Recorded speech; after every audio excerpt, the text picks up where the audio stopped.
Hello, everybody. I have a guest today, Adam Pierce. He's a co-founder and CEO of Blend Commerce Agency. Blend Commerce is a multi-award winning Shopify CRO agency helping established e-commerce brands. So everything Blend does is about getting your customers to buy now, buy more, and buy again. Yeah, so the buy trifecta is buy now, buy more, and buy again. Okay. And yeah, that's effectively what the buy trifecta is. Yeah. Your motto resonating with Klespo's motto. I saw many articles and read about CRO from Blend Commerce's blog, so I decided to invite Adam to have a chat and discuss things that I think we have in common. We have in common the problem of CRO approach to email sign-up flow. And today we are going to discuss the peculiarities, special interesting moments of optimization of the conversion of email sign-up flow. Absolutely. Okay. Adam, could you please tell more about Blend Commerce? What you're doing? What is your best fit client? And when it's a good time to start to go with Blend Commerce? Yeah, thank you, Tara. So yeah, Blend Commerce is a Shopify conversion rate optimization agency that it helps established brands increase its revenue through testing, experimentation, and customer research.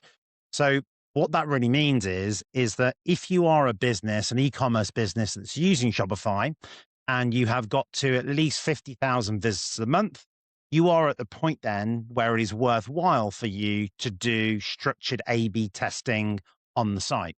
So ultimately, what we try to do is to say, when you have an e-commerce business that has that level of traffic, the first thing for us to do is to use the buy trifecta, which is the buy now, buy more, and buy again. Understand which of those three items are the most important to that business, or the areas where actually the business is struggling the most. So, i.e., conversion, average order value, or repeat purchase rate, and then try and create implementations and fixes to have revenue increase through one or a multiple of those three items. Could you please explain in more details about buy trifecta, how it works? Yeah, absolutely. So what we did is that when over the course of the 10 years of Blend Commerce, we've obviously worked with a lot of different businesses. And if we really sat down and broke down every single business, it doesn't matter if you're e-commerce or a service business, or it might be, there are three things, obviously, that all of us, you and I include, Taras, want people to do. We want people to come to our website or give us a call and buy. We want them to buy more, i.e., we want to increase their basket size or buy more services, and we want them to keep coming back. Now, sometimes in e-commerce, we get very obsessed with one of those things, which is buy now, so conversion rate. Everything we see online, on LinkedIn, on social media, is about conversion rate, conversion rate, conversion rate. Our view is that conversion rate isn't the most important thing that is there, because like we probably all know, we can increase the conversion rate. We can get more people to buy now, but if they're buying smaller quantities, i.e. the average order value is falling, then obviously basic maths will show us that, look, the overall revenue for that business is lower. So we created the buy trifecta to help actually take a step back and look at a business and say, where are we now in terms of the competitors and the industry? We've actually something called the Blend Benchmarks tool, which you can find on our website. And this allows you to enter the data for your site and then benchmark yourself against different companies within your industry to understand whether it's buy now, buy more, or buy again that you need to focus on in terms of increasing your revenue per session on your site. Yeah. Your benchmarks is one of these content pieces, how I found you. Excellent. Yes, it's very, very insightful, very interesting numbers. And I advise to everybody to read your blog and to watch your benchmarks also. So it's interesting about the factor, about the metrics that, do you have any one North Star metric for any CRO project, or it differs from project to project? What I really mean? I mean the understanding of revenue per session. Is it one North Star metric for every CRO project, or maybe there is a difference? Yeah. So in terms of the North Star metric, revenue per session is the metric that we use. And I'm going to break that down because sometimes obviously people look at a conversion rate optimization agency and will say, hang on, isn't conversion rate going to be the thing that you look at? And the reason we don't look at conversion rate as the North Star is because what we are focused on and what all good CROs should be focused on is how efficient that site, when the traffic lands on it, is at bringing revenue into the business. So I guess, like in your world, obviously, Taras, with Classpo, your metric ultimately is from a pop-up point of view, how many people do we get converting with that pop-up? There are other metrics that feed into that, but ultimately that's the key thing. So how efficient are we at using that site as a way to bring revenue in? Well, though, of course, conversion rate, average order value, and repeat purchase rate are all ingredients and factors that feed into that revenue per session. So some of the clients that we work with, when we work with them, their conversion rate may be very, very low in comparison to the industry, and their average order value rate may be higher.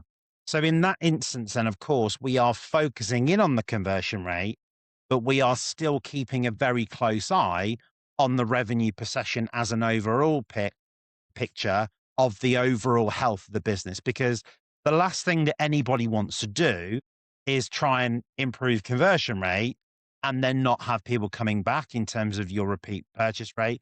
And equally, the average Mhm. order value that falling because the revenue and profitability then fall. So that really is why revenue per session is such an important metric and is the North Star that we follow.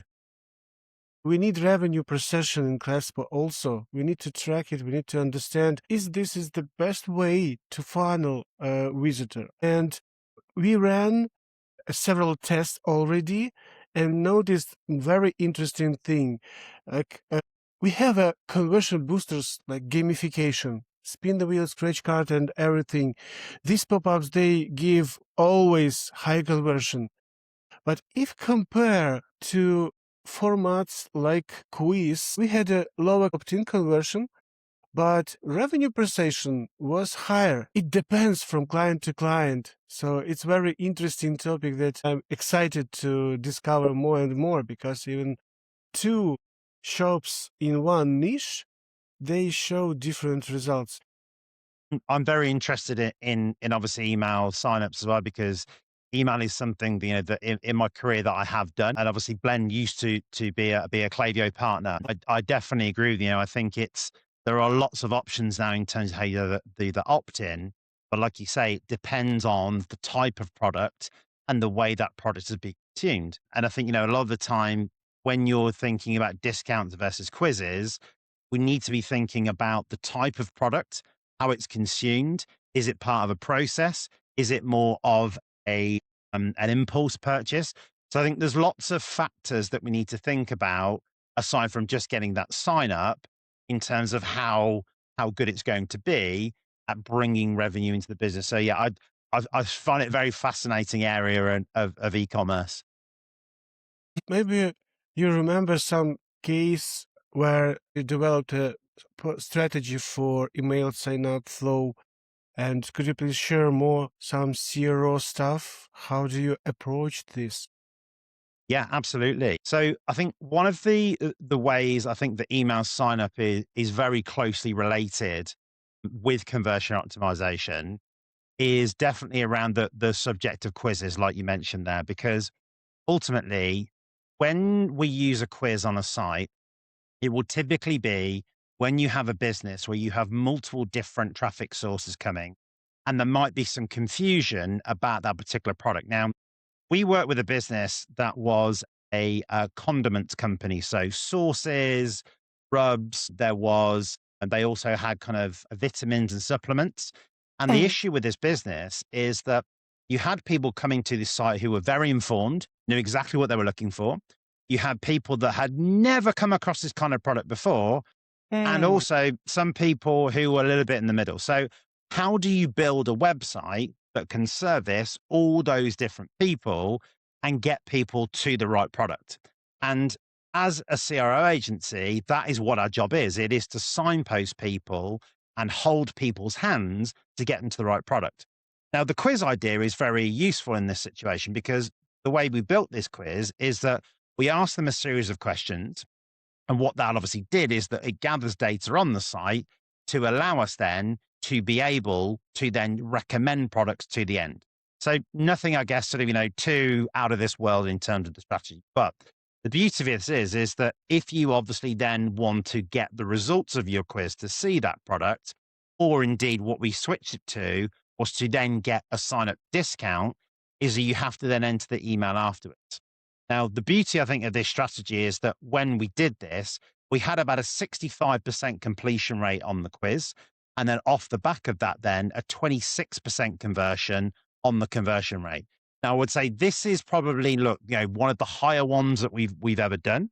But I think, the beauty of this is that, yes, okay, you get the conversion at that moment. But the most important thing for me is that that data that you then got as part of that quiz is then fed into your CRM. So if you and I, Terrace, obviously take that quiz, you might say that you like barbecue, I might like garlic. You might be following a keto diet, I might not be following a keto diet. The emails that then went to you and I are different. They're automated, but it's all based on the data. And because of that, then the revenue per session tends to increase, as well does the lifetime value of that customer. So I'm a real passionate advocate of quizzes. And I think Mm. sometimes as well, discounts, I think discounts definitely are and do have a place. I'll tell you one about discounts here. Sometimes, look, a lot of people in e-commerce will say, look, don't discount on a pop-up. It weakens the LTV of customer. And I think sometimes it can, but sometimes it can really strengthen it. Now, we had a customer that sold subscription beauty products. And what we Mm. noticed in the data is that actually on first purchase, the person that goes straight to subscription was having a lower LTV than the person who buys a single product purchase. So digging into this, obviously there's a lot more data involved in here, is what we saw is that actually the subscription wasn't working that well because we were having too much product per month by month 3 and people were then canceling. So what we understood is that actually the key thing was to get that single purchase through the door as a conversion, and then through email, sell the subscription through email. Now, what this ended Mhm. up with is actually we ended up taking subscriptions off the website, pitched it as a single product purchase, gave a 15% discount on that single purchase to lock in that conversion. And then Mhm. after their second purchase, then offered them subscription. Now that had a massive effect then, because what it meant is that A, you had locked in that customer already, the trust was there, the discount was used very strategically, and then you then use the subscriptions at a later point. So I think, look, I am very clear in terms of what I post about. I don't like discounting for the sake of it, but when it is done in a strategic manner, through pop-ups, obviously like what you guys do at Classpo, then absolutely it can be a great, great strategy from my personal experience. Yeah, I heard from one marketer of DTC Shopify brand. It is Shopify fashion brand for men, and they shared the approach that they shared. They gave 50% discount for first purchase, and they knew already that the average amount of products in the cart on the first purchase is bigger than one. So they gave 50% for one issue, and for all the rest, no discounting. So they played this game this way. But I always, what I'm I hesitating to advise such strategies because of the brand perception. It is very hard to to split it, yes, to divide, because when you have BFCM, it is legal time to give big discounts, yes, and it doesn't mean that your brand is cheap. Then you make regular prices and everything is fine. But when it comes Absolutely. to other seasons and other time, it is, for me, it's dangerous to show that this product can be discounted like 20% or 40%. What do you think about that? Yeah, I think it can depend, and I think the thing for me, I think with e-commerce in 2026 is the key to being successful is about making sure that your product is part of a ritual, a process, something that has multiple steps within it. Now, let's say, for example, if we think about a water bottle, a water bottle, if you're Mhm. discounting a water bottle at the first purchase, it's not part of a process. If you're lucky, someone is going to buy a water bottle once a year, maybe twice a year if they lose it. Discounting in that situation, it doesn't make sense because you're just giving away margin.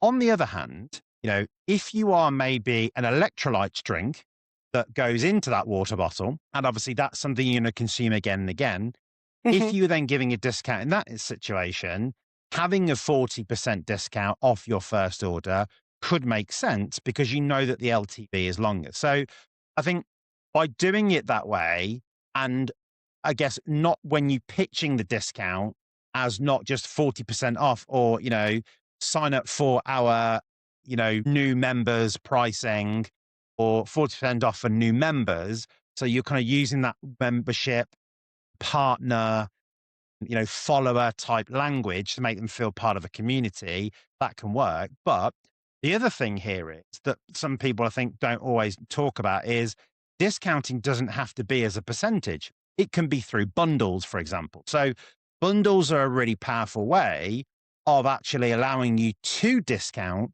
but it not to feel like you are giving, 15, 20, 30% off.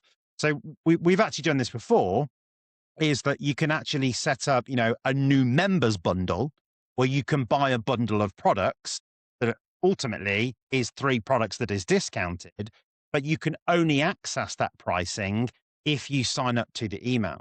So if you are concerned about your, brand perception, I think particularly in the, sometimes in the beauty world, that can be something that is important there. Sometimes, obviously, again, in different levels of apparel, particularly sports apparel, sometimes that can be something if it is kind of more specialized.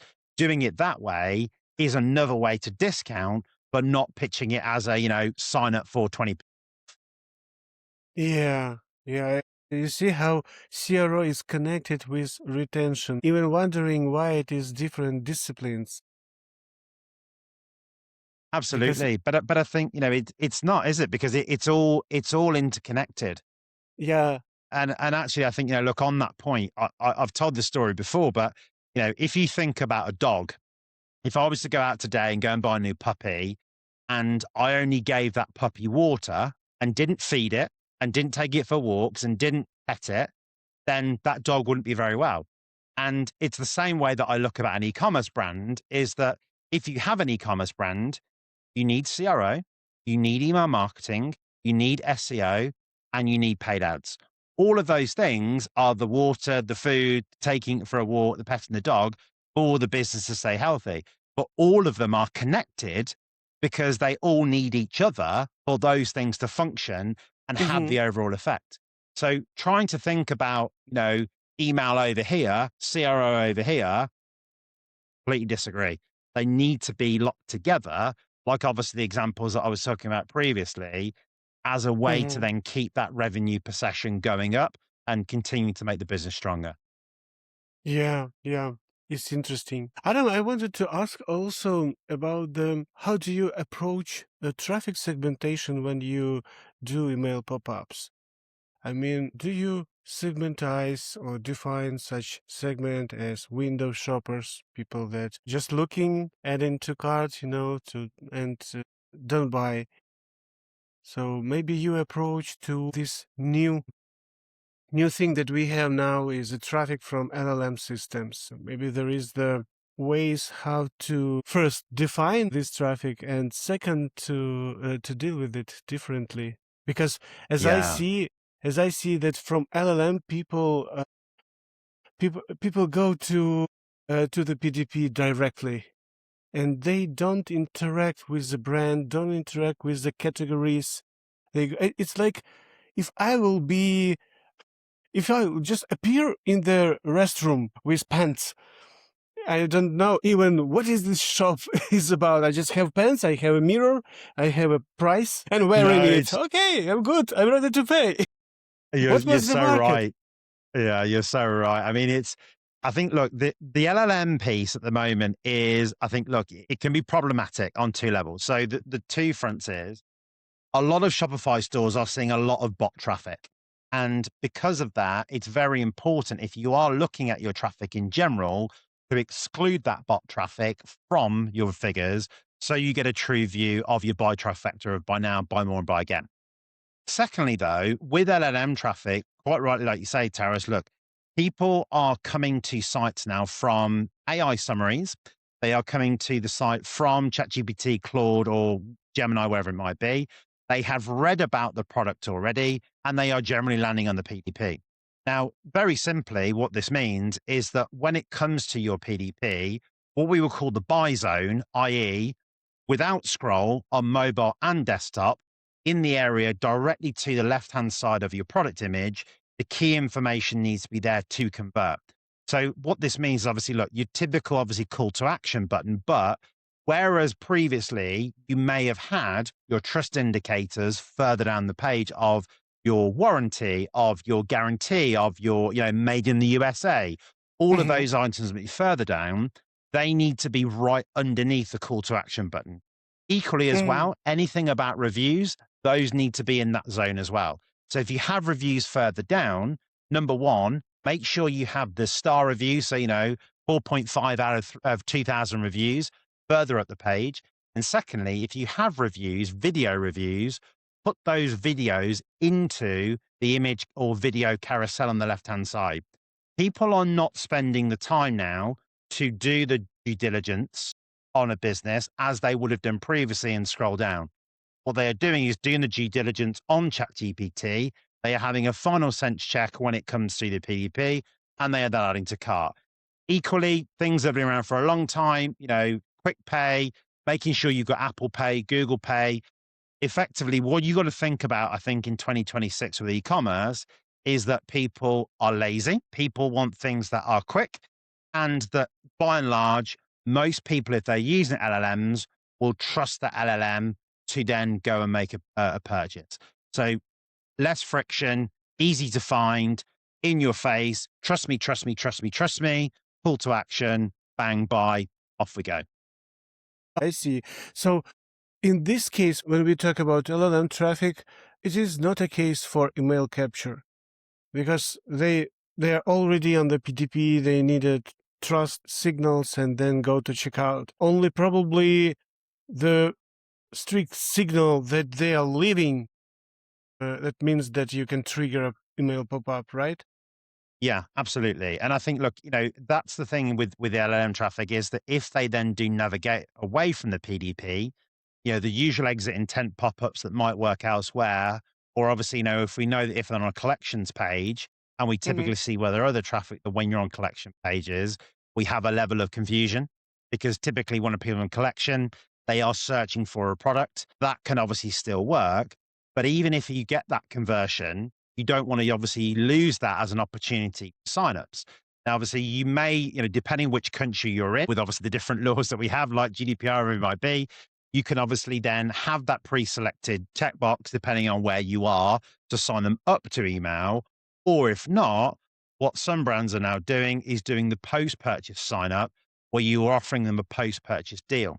So it might be, there are again a number of different apps out there that allow you to end the order once it's done. So, for example, if you've got LM traffic, and let's say we have a beauty brand, someone comes in, they buy the moisturizer, they check out. After that, we can offer you today, 15% off our extra long lashes mascara. At that point, then they can add that to the basket, but they have to sign up then to get that deal as part of it. So I think there are things that you can do still for that post purchase. But for me, I think, look, the main play with LLM traffic, the landing page has to be just about that conversion and not thinking too much about email sign up unless they go elsewhere.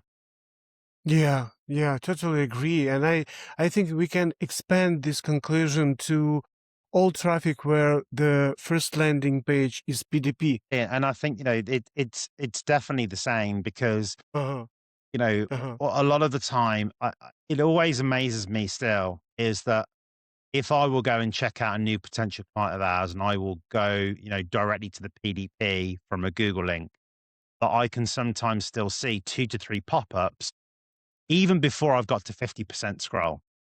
And that for me, is just crazy. The way I think about it, and I think, look, a lot has been said about it over the years, is that, if you walked into a brick and mortar store and when you went in, 3 sales assistants came up in front of you and said, "Can I help you? Can I help you? Can I help you?"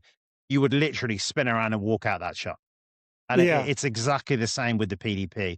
I understand if you're on the PDP and, you then go to collection or you then look like you're gonna exit after maybe being on that PDP for a good, 25 Mm. to 30 seconds. But, Yeah, yeah. even trying Or to do an exit in 10. struggling to find the right size. Yes, and you see Absolutely, this yeah. behavior that picking this one, this color, this Yep, size, and now. So probably this is a place to quiz absolutely. again, to quiz, to help find, but not to sign up for email. It's better Yeah. to help find.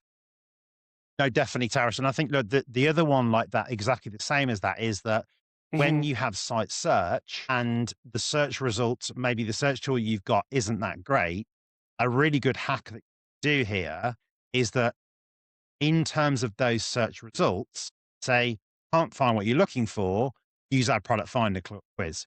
So on two levels, you're signposting getting that customer to a product that they need and you're also getting the email sign up as well. So sort of, being helpful with it, but I guess in return for that, you're then asking for the email. That again, like you mentioned there, when you have that sort of furious clicking and adding lots of things to cart, is again another move that I would 100% agree with. Hmm. We are running now several pilot campaigns with quizzes because this is a comparably new functionality in Claspo. So we do additional experiments with the design partners, and they ask interesting question. They ask for A/B testing, the gated quiz and not and ungated. This the UX question of quizzes, whether to capture email before quiz or capture email after quiz, to give a additional discount with the quiz results or not to give. Maybe you already have some insights, you can share it. Yeah, I mean, look, I'll definitely share my experience on this and my thoughts. I mean, looking at again, I haven't got thousands of case studies here. I can only sort of talk anecdotally what I've done, but I think the distinction for me is with gated or non-gated is it depends on the emotion and expectation of what you're going to get from that quiz. So, for example, if you are a product like dog food, if you are a product like vitamins and supplements, or maybe even sort of, over the counter medications or vitamin supplements for children, Mhm. doing a gated quiz for me is okay. Because when you're doing that, what you're doing is you are effectively building trust with the customer because you're asking questions like, what is the name of your dog? What breed is your dog? So they feel like, okay, right, these guys are taking the time to understand me and build up something that is Mhm. bespoke to Mhm. me. In that situation, the quiz completion rates that I've seen are absolutely on the right level if you're asking for email address at that point. I think the difficult one, if you're trying to gate them, is when there is not so much emotion involved with that product, typically around things like beauty, food, things that are, okay, we could use it, we might not use it. You want in those situations to get people through the quiz and then ultimately at the last step, then ask them for the email to get the results. Because at that point, then they've been invested. If they've got through the quiz, they've invested that time. They're wanting to get the results. They're not going to go away at question number 6 or 7 if they then just spent, 2 or 3 minutes entering the information. So that would be what I would say is that if you're thinking about, your product particularly, what type of product is it? What is the emotion connected to that? And what are people going to get off the back of it? Thank you, Adam. I see that we we have more hypotheses to test with these niches. It's very interesting because we have Always got to average keep number. testing. Yeah, we have average already numbers that 3 questions, not more, is the best number of questions for email capture quiz. I mean, so it's a product finder plus email capture.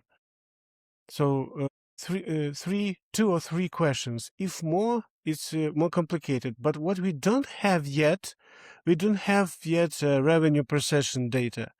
I believe that those who answer more questions, they give more enriched zero-party data. I mean, these tags for segmentation, for further segmentation. And this is my belief. I don't have data yet. This is my just belief that this will work better in terms of LTV.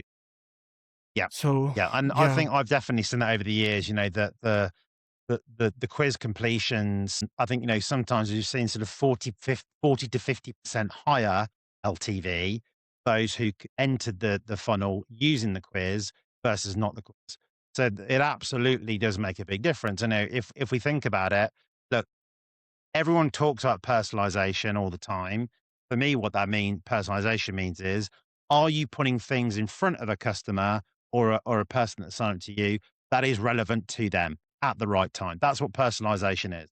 You've got Yeah. data on them about how they use something, their lifestyle, their dog, their cats, their children, anything that feels like it is relevant, you're going to gravitate towards, you're going to buy it. So, yeah, absolutely. Yeah. Yeah. Talking about experiments and personalization, what about AI? How AI changed your workflow in testing, in CRO in general? And could you Mm. please share some things that changed in blend commerce already that you already adopted as a process? Yeah, absolutely. I mean, look, the main thing with AI really here is anything that is initial raw data analysis or anything that is administration heavy, that now obviously the starting point of that is done with AI, which is fantastic. And what it means is that, we can now use different data platforms to corroborate that data together to create a much clearer picture of what is happening.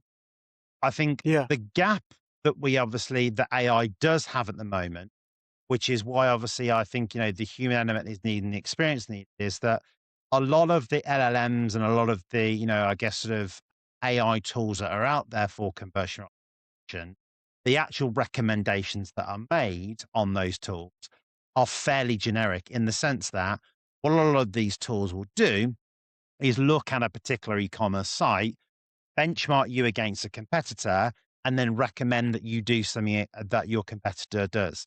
Now, the tricky thing with that is that your competitor doesn't have the same behaviors that your customers exhibit on your site.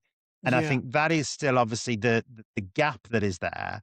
So making sure, okay, yes, analyzing the data is important to reduce the time, but it also means then that from a perspective of making sure that you understand that and put something in place on site, whether that be an A/B test, whether that be an email sign up, is based on thought out logic and experience of who's doing that. I think the other Hmm. side of AI for conversion optimization is, of course, also on the development side. There are lots of, I think, look, smaller, repeatable, minor development tasks now that can be done with AI.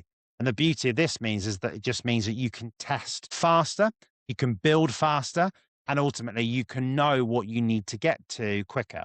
Now, does it mean that actually the work in e-commerce is going to be done? No, because I think the thing with e-commerce is, and look, you will know this as well, Taras, from your work, is that the way that people use a site that use email is constantly changing.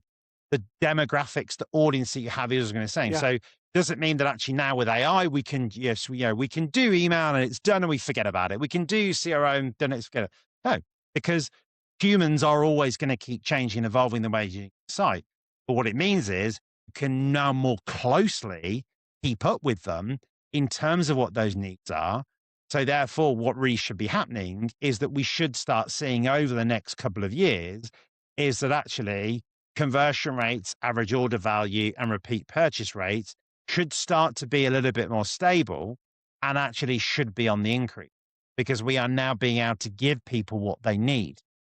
So, yes, I think, look, AI has definitely helped from a CRO perspective. Does it do everything we need to do? No. Will it get there eventually? Possibly. Hmm. It's interesting, yes, because we started from using our AI agent for Claspo. The beginning is simple to make it translations. The next step we gave him is to build the design and to make it on brand. So it reads the fonts, the colors of site, and adopts the template to brand. And then now we are working on the prediction mechanism because the problem that we have that we have to run plenty A/B tests. AI do it nice. I mean, it creates different variants and as an agent, so it's better than human because plenty of A/B tests. It's hard to track to keep everything set, and agent do it. Now we're working on the problem of prediction. So we have this significance level of significance where A/B test stops and next starts, and we want to build the engine that will stop, that will have a decision earlier, that will predict earlier which variant is going to be a winner. So yeah, that's very interesting sphere. That's definitely it. And I think, that you bring up that point of prediction here. And I think, look, this is obviously something that we do internally is when we are looking at what is possible for an e-commerce brand who wants to improve the conversion rate or average order value or customer retention. But it's that balance, isn't it, of saying, okay, do we just do prediction or do we do a mixture of prediction and A/B testing? And I think that's where I'm seeing a little bit of, I think, confusion in the market at the moment is that there are obviously some tools out there that do the prediction model, particularly, Shopify itself have got a tool that does that. Hmm. Um, but I think that should not be at the expense of A/B testing as well. I think use it as part of the process, but you still Yeah, then need to do the A/B test and don't just use that prediction model and go, right, okay, the predictive model says we should do X, and then we do X on site. Oh, it didn't work. Yeah, okay, take a couple of options and then still A/B test it. And I think yeah, this is the thing is AI can help us move faster, but what it can also do is make us move too fast and missed opportunities that are along the way. So allow it to speed you up in some respects, but still make sure that you are able to see the full picture by using yeah. predictive and obviously A/B testing model would be my advice. Such a nice point. AI makes us move too fast, and we still remaining humans. We still need some resources to absorb everything. Yes, to build a holistic picture, to see the overall strategy. And yeah, Absolutely. that's interesting point. Like it. Okay, so a few questions in the final, if you don't mind. What is the best practice that usually fails in A/B testing? Maybe you So have the some. the absolute number one is changing button colors. And obviously there is always, look, there's lots of jokes about this, but we still obviously, have that perception that, okay, oh, you do conversion optimization. It's all about changing button colors. It's absolutely not. I mean, I don't think that we have done a button color change for maybe 3 years, I would say. It's just not something that is really done. And I think, what we have to remember is, and I think if you are just starting with obviously A/B testing or CRO, is that when you are looking at A/B testing, sometimes it won't be about the physical appearance of a site and the aesthetics of a site. And in fact, most of the time it won't be. It will generally be about a flow or the functionality of the way something works that will allow people to move away. uh, And I think this is the thing is that, if you are thinking about CRO and you are saying, well, actually, you know what? we think we need the site to be redesigned, that is not CRO. If you're saying that actually, okay, we just need a new landing page designed, that is not CRO. Unfortunately, CRO is not that sexy. It's not about beautiful things being designed.